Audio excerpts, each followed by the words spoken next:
Good morning, ministers, Secretary of Defense, members of the media. Today is a landmark of the signing of the Memorandum of Collaborations. As you might have seen that in South Africa we've been experiencing disasters, and as we're experiencing disasters, and these disasters they're affecting the communities, and as a National Disaster Center, we've made a decision that let's bring our defense asset closer to the National Disaster Management Center so that we are able to assist the communities. So today is that landmark of the signing of the Memorandum of Collaborations on Disaster Management, but also is a launch. Welcome, Director. Thank you very much. My name is Tembinga Dimeng, and good morning again to members of the media from various media houses.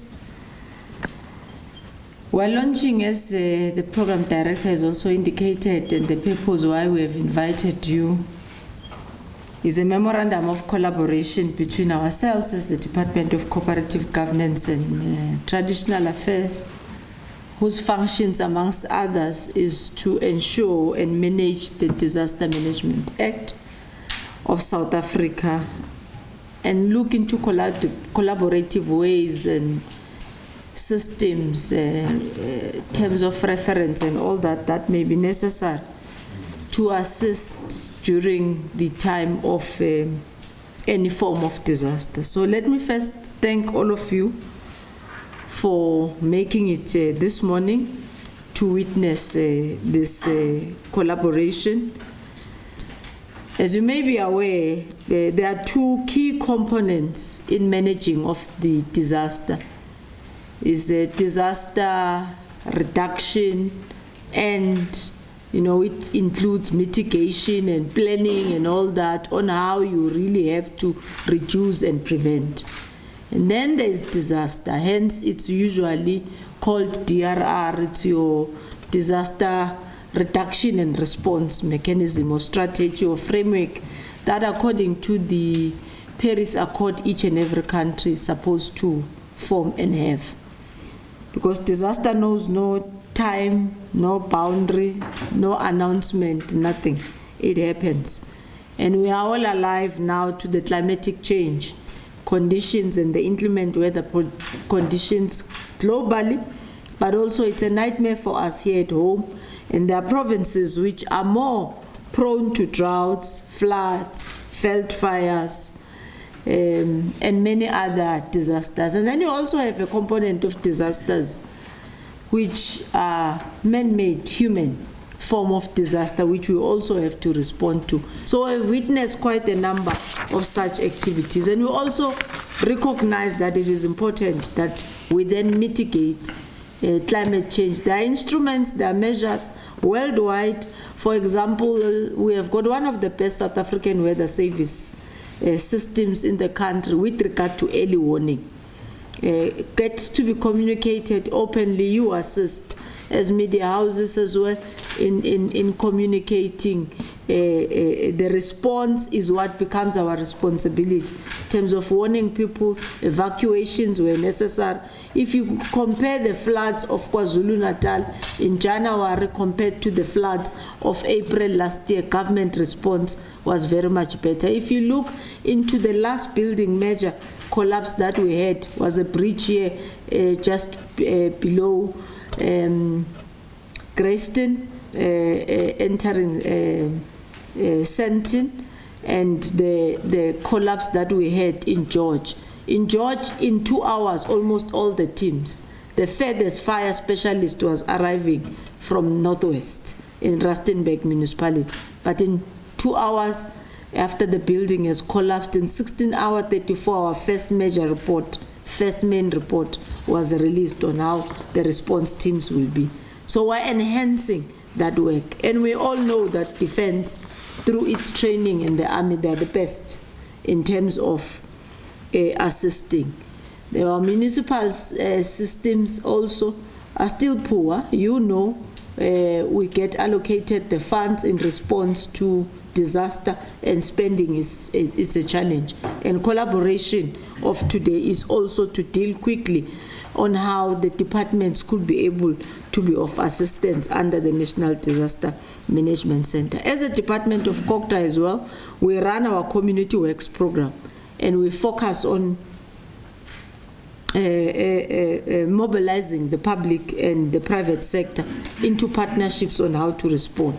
And we're channeling our community works programs now, and the teams that we have, over 200,000 people who will then be training as part of what the collaboration with Defence will be assisting us to do, to ensure that we explore on how do we maximize on dealing with, for example, storm drainage in townships and all that, so that during rainy seasons, it just does not create another hazard.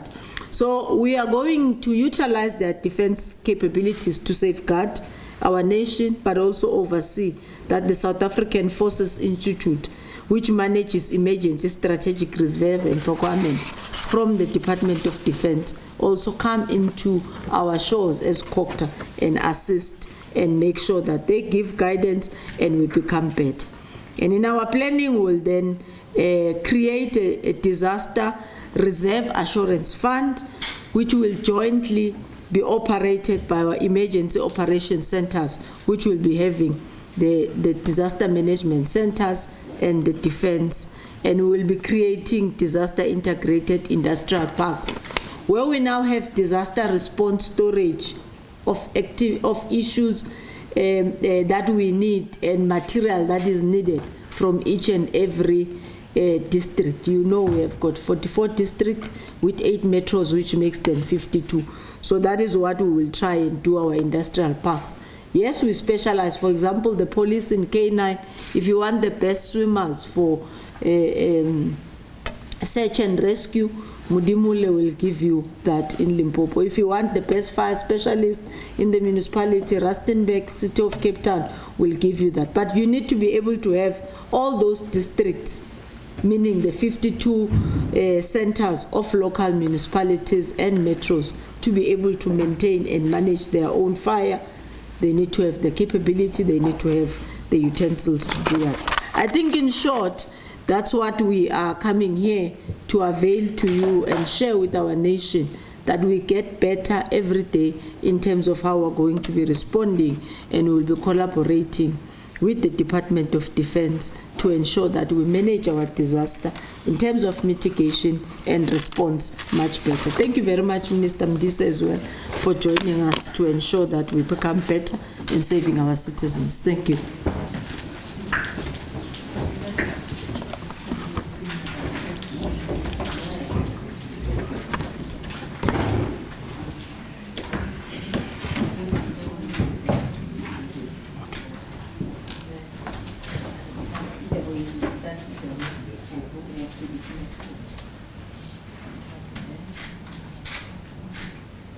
Good afternoon, ministers.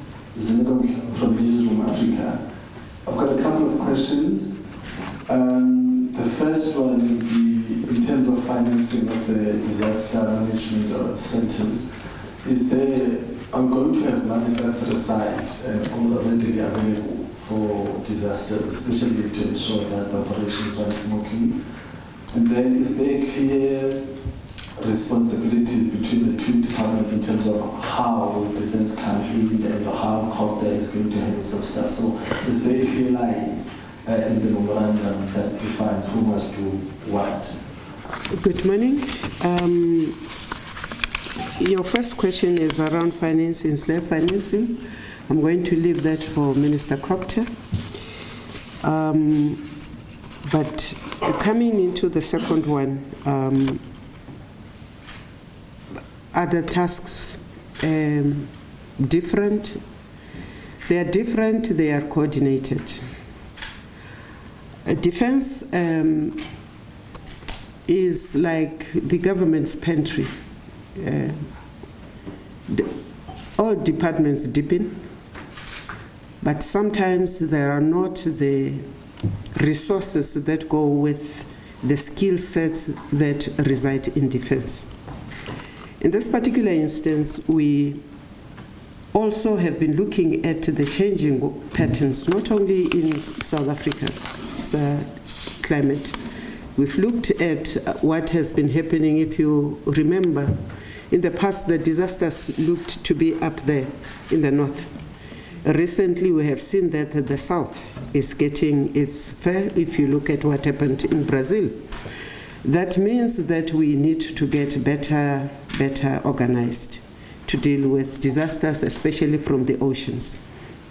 We intend, after we have finished with our defense review, to have a structure that is deliberate, that trains for, that concentrate on the different needs in terms of disaster within the defense. That is a structure that will be on standby, that will be used in conjunction with the Department of Cogta, because disasters happen amongst communities. And therefore, you do need to have some rapid response from somewhere, which would be working hand in hand with the structures within Cogta and within the rest of government to do that. The third partner in this relationship will be Treasury. They are on board. And yes, I think the minister will deal with the issues of finance, but we are hoping that when we start our structure of training deliberately for disaster management within defense, that we will have resources that will be able to enable us to nitpick, to decide on which trainings we want to upgrade amongst the members of the defense. It is also important for us to have the relationship with Treasury, because that structure will not necessarily be made up of full-time Defence Force members. Our defense reserves will play a bigger part in it. So, yes, we coordinate, we do that. The turnaround time, we think, into the future will be shorter and shorter. If you have a standby disaster management team in defense and in the municipalities, you actually press the button and it is gone. So we're not sure how fast we will be able to do, but we can assure this country we will not take a week, we will not take 48 hours before we deploy. Within our own planning as defense, we were planning in any case to start looking at rapid deployment for other things. Therefore, for disaster, it will be extra rapid. I think I have answered to those that come to us. How much a disaster will cost cannot be compared to the cost to life. And therefore, we will be talking to Treasury around that. I do know that between themselves and Cogta, there is monies, but with us, we will want to make sure that we don't lose South African lives because there is shortage of money in this country. Thank you. I just thought I should remind you that every soldier in the Defence Force does have a different occupation. So the Defence Force produces electricians, it produces builders, ironmongers, furniture makers, whatever. In the last disaster in KZN and the Eastern Cape, I actually tried to say, before you go for big contracts, which are civilian, which are going to absorb most of that money, consider coming to us to deploy our works formation. Minister, we have gadgets in defense. I have seen a little gadget that could tell you how deep the water was.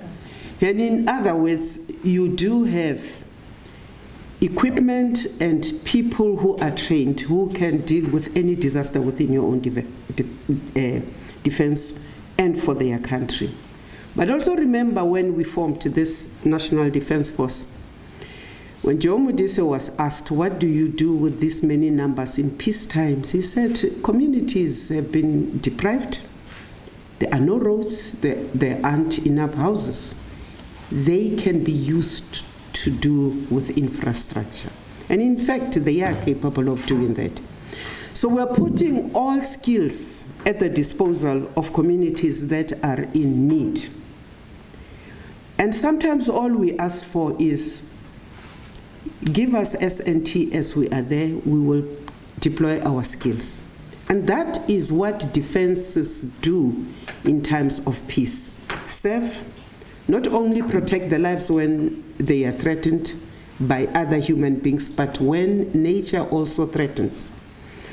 So I think that we can safely say that there is also a vehicle. The vehicle we inherited from the old Defence Force, the South African Force Institution.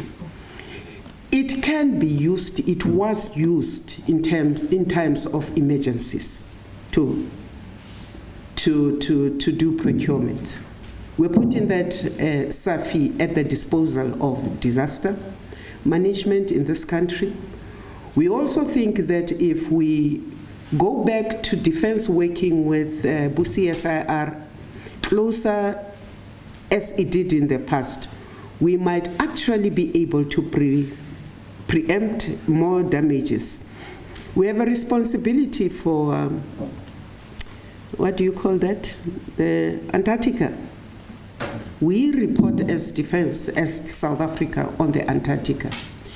It means that any disaster, and that is why I deliberately said that we're now having to watch what is happening in the Southern Hemisphere. If anything happens at the Antarctica, South Africa must be ready to be the first on the spot, because it is our direct responsibility. The wherewithal to do that is what we have been screaming for. Enable us to be prepared to deal with any contingency as the Defence Force. But we are very happy about this partnership because it will enable us to make sure that land of the quality of life, people being able to know that the state has their back, whether it rains or whether it shines. It is what we want to say this cooperation today stands for. We are happy that Treasury is assuring us that they will do their best to avail all the necessary financial muscle we might need. As for the human capital, the 63,000 SADA full-time members have alternative skills. They are at the beck and call of the nation when the time needs them.